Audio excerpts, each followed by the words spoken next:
में आ जाएगा। Last question हमें प्रूव करना है कि ये एक इर्रेशनल नंबर है और गिवन है हमें कि √3 इर्रेशनल है।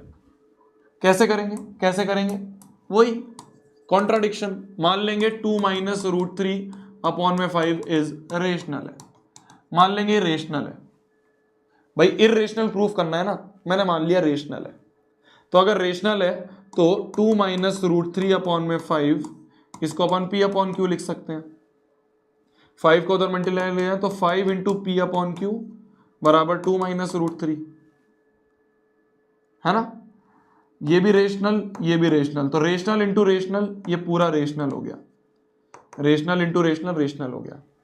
ये 2 जो है इधर जाएगा तो माइनस हो जाएगा, तो 5P/Q माइनस 2 बराबर आ गया माइनस √3।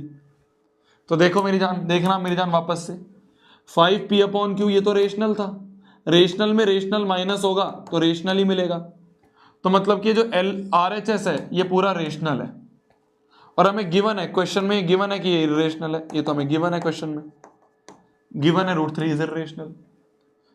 तो ये इर्रेशनल ये रेशनल, तो since irrational can not be equal to rational, तो दिस कॉन्ट्राडिक्शन, तो ये जो कॉन्ट्राडिक्शन हुई है क्यों हुई, this contradiction is due to our wrong assumption. हमने रॉन्ग एजम्पशन ले ली थी।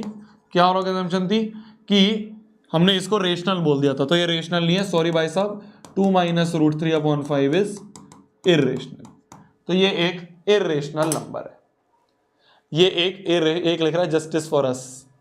तो इसी तरह से करना होता है जब भी इस तरह का सवाल आए। मैं फिर बोल रहा हूं ये सवाल आने के बहुत ज्यादा चांसेस हैं, इसको हल्के में मत लेना, और है भी बहुत हल्का सही, मतलब हल्के में मत लेना पर हल्का सवाल है, कुछ नहीं है। रेशनल मानो, सारे रेशनल वालों को एक तरफ ले लो और बाद में बोल दो कि भाई साहब एक तरफ तो रेशनल हो रही थी, एक तरफ इर्रेशनल हो रही थी, rational can not be equal to irrational, बात खत्म।